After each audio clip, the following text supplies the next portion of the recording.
Okay. So in my case, we're saving the blessed for last. Oh.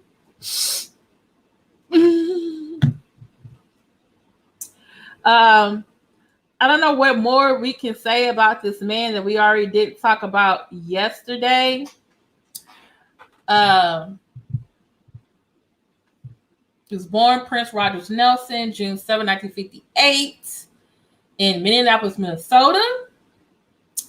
His parents were in a band called the Prince Rogers Trio. I believe it was his mother's second marriage, and I think his father's second as well. They had previous children from relationships, and then they got married and had Prince Rogers and his sister Tanika. Then later his parents divorced, and his mother remarried again. And Prince had issues growing up with in the same household as his mother's stepfather and his siblings. Thank you, Miss MW. It means she's not limiting herself to certain sexual parts or preferences. He wants, yeah. Thank you. Yes, his royal badness. I love you, Prince. I miss you too.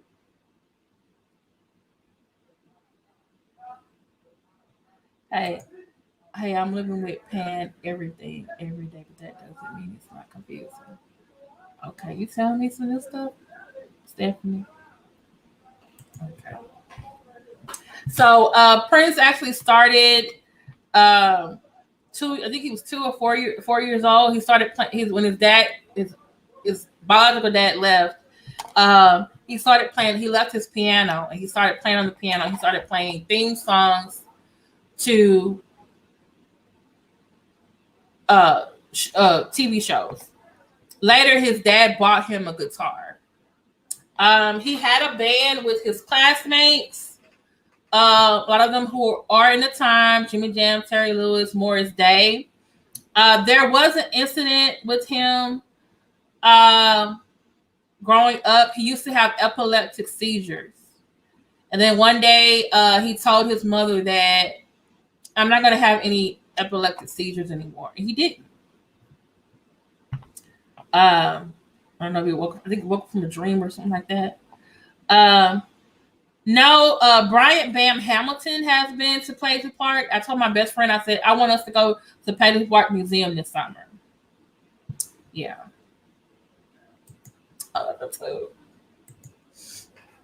Okay. Stephanie was like, that was a joke. See, Stephanie, if I don't hear it, I don't know if it's a joke. You typing, I'm thinking like, huh? Okay. He actually played basketball in junior high, even though he's one of the shorter people there. He was very good at basketball.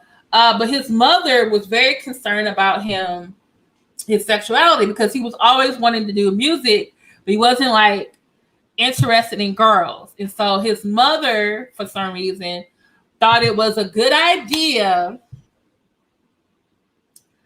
to bring him a porno magazine and have him look at it.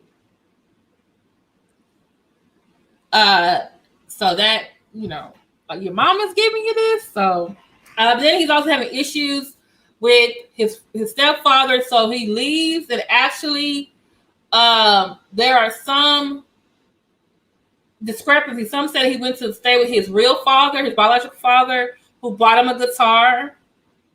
Then there was another one that his father caught him having sex with his girlfriend and kicked him out. I don't know. And there's another one that claims he left his mother's house. He couldn't go anywhere else. And then he went and stayed with Morris Day's family. And Morris Day does say that he came, it's either Morris Day or Andre Simone. So they came to stay with them. And they said for some reason, Prince was like very neat, always made his bed. It was like, I guess like very, because it's not someone else's house. Instead of eventually he dropped out, I want to say either junior high or high school, and because he said he'd rather just be somewhere making music, and that's what he did. He eventually gets the attention of these record producers. They hear his demo. They give him a very contract. I think they like gave him $1 million. I don't know if that was an advancement. He literally spent $1 million on his first album because studio time, and he played all the instruments on the album. And then, but then when the album came out, it was like, oh, it had some hits on there. So, but remember, he signed this contract when he was like a teenager. So, like when 1993 came, and he changed his name. He was talking about contracts. It was because he, like Little Richard, didn't have his masters. Wasn't going to have his masters when he signed the contract. So that's why he was doing it. And when he was on American Bandstand, he said he got his contract, I think either 15 or 16. But then like the album came out a couple years later. But every year since 1978, if I'm not mistaken, he has produced an album. So before he died, he had about 40 albums, one for every year. So he finished one album, got another album. And if you look at Purple Rain, there's a part where there is music notes or whatever, and he's looking at, and you look at the titles, they are the songs that later got released. I remember seeing one that said Right Unto the Joy Fantastic, and I was like, that didn't come out until 97, 98, right? Or 99. Okay. Also on the Purple Rain bike, you see the symbol on the bike. So he was already thinking about, and then plus you have to think about, he came about in the disco glam area. Men are wearing makeup. He was short, but he also wore high heel boots. He said because the girls liked it. And so he wore them for the girls. And he said, plus he went to I think a Jackson 5 concert with his parents, but he was like, all their shoes were flat. Still got songs in the vault. They said there's stuff in the vault that he recorded on like VHS, DVD that hasn't been released. They need someone to categorize and do everything. But then they moved everything from Minneapolis. They moved it to LA, and they were like, and I think the brothers and sisters, they were like, well, why'd you move them? But then they're not the estate of Prince Rogers Nelson. So their executive estate decided to move. So there's been some issues. And like I said, like Michael Jackson Michael Jackson left the will. It was dated, but Prince did not. And remember, luckily they found Aretha's will the other day, other year. Also, Prince was working on a book too. At the time he was deceased. I need to get that book. And then but let me get back to what I was saying. And a lot of his songs, and also, by the way, his mom is either Italian or part Italian. His dad is black. So growing up, it was like the song Controversy. Am I black or white? Am I straight or gay? Controversy. And so he had a song, I Would Die for You. I'm not a woman. I'm not a man. I'm something that you never understand. Then he has a song from Sign of the Time. If I was your girlfriend, he's asking his lover, would you still love me the same if I was a girl versus a guy? Okay. He changes his name to Unpronounceable Symbol, which is the convergence of the male-female symbols in 1993 from 2000. Okay. You looked at one of his albums, it was Love Sexy. He's there laid out in the nude with some flowing hair too. Woo. Back and forth. Remember he had that song Get Off with the assed out cheeks? But guess what? He always had the baddest bitches on his arm. They were movie stars, singers, dancers, beautiful women. Married twice.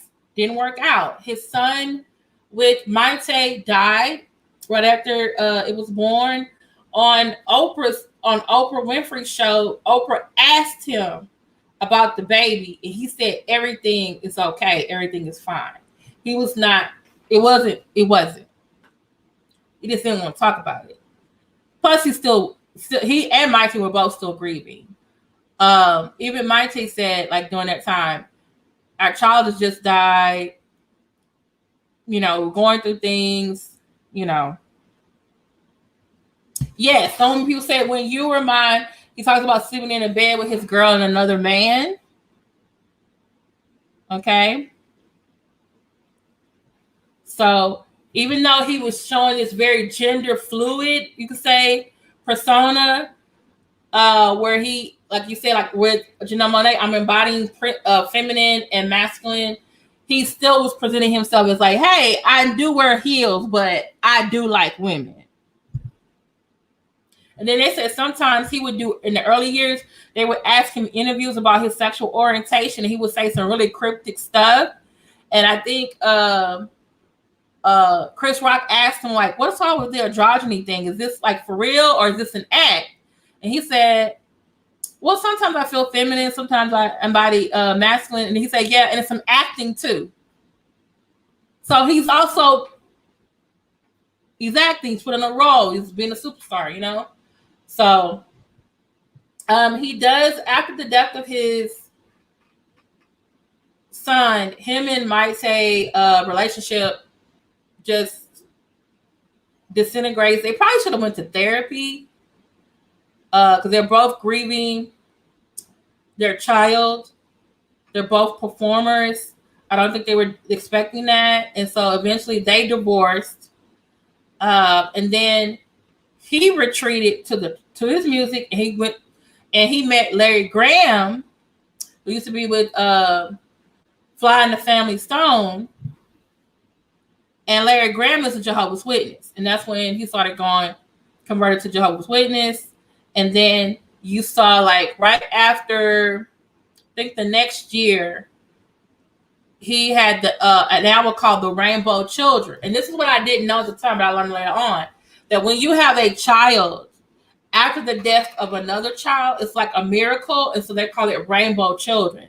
So the fact that he produced an album after the death of his own child, and he called it Rainbow Children, is very significant. Also on that album, I kind of felt like you can tell very much he is a new convert, and he is really serious about spreading the message. And so a lot of those songs dealt with Jehovah's Witness themes, like 1 + 1 = 3. And that's basically for the fact that Jehovah's Witnesses are not what's called Trinitarians, where other Protestant Christian denominations are. Yeah, Larry Graham is Drake's uncle. And this is the thing, which a lot of people have said about him, like even his friends, very controlling at times, a genius, great about the music, but has a hard time with people, you know.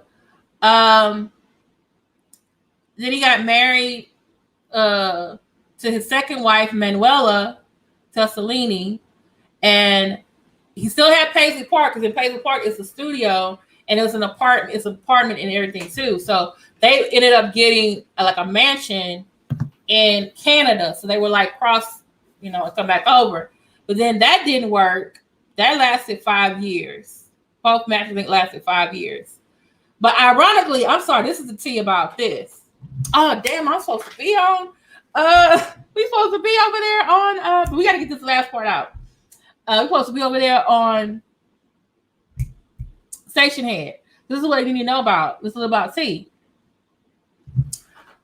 When she filed for divorce, okay, I think it was 2007. Guess who else was filing for divorce that same year? Eric Benet from Halle Berry.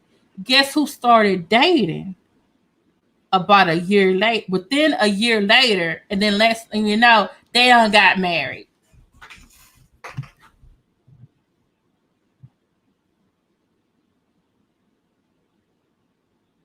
Yeah, I do feel for her. But a friend of mine said they saw her on Hollywood Exes and that she was kind of crazy. She was kind of crazy. She has. I do like her though. I like the fact that her and Manuela, when he died, they were like, together, trying to, deal with the grief and put on the services for him. Also with Sheila, because actually Sheila E was his former fiance. She broke up with him one time because he told her she couldn't go to her grandmother's funeral. And she was like, so you don't need to go to your grandmother's funeral. She's dead. She's not here anymore. We have music. We have work to do. We got product to put out. And she was like, she ripped up her check and threw it at him and she left. Later on, they reconciled, but I'm just saying, he, like I said, relationships, he love him. But my thing is this, I can definitely say groomed. And by the way, he's dated other teenagers. And then when they turned 18, then he had sex with them. But I'm definitely thinking, like I said, groomed. But my thing is this, what woman is bringing her daughter to shows to meet a man, and then you let the man be the guardian in Minneapolis while y'all working on the album? But even his mama said, she said, oh, he's a great musician. He's great. But as a person, he's awful, she said. But then that's the mama. She knows it's her daughter, how much she hurt and stuff. But I'm just like, ma'am, but didn't you bring her to over here? Like, seriously? Yes, he was still healing and she was still healing. They needed therapy. Yeah.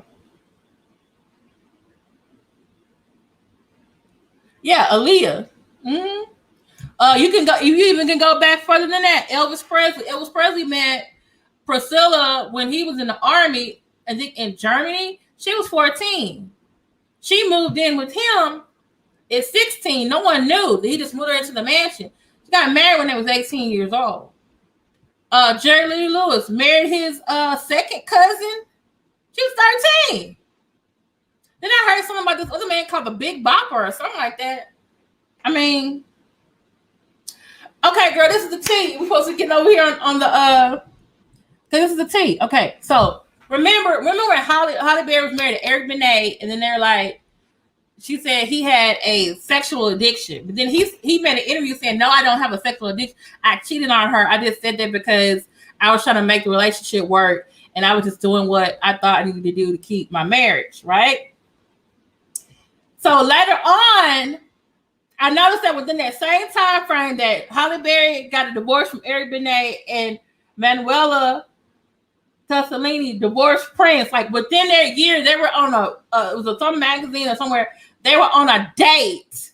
Well, they were on a date. And I was like, she dating? I said, she had a date with him? Isn't he a sex addict? And then like the next year they were married. And I said, wait a damn minute. So both of y'all was married to high profile people, got a divorce, got palimony and alimony, and now y'all together spending your ex's money with each other? I said,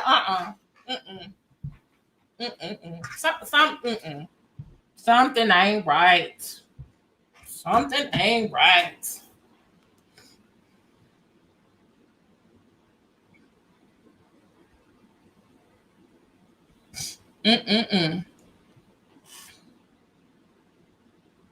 Something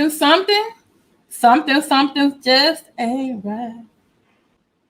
But thank you so much, Latasha Phillips, for being here. I appreciate that. If you didn't click the like button, please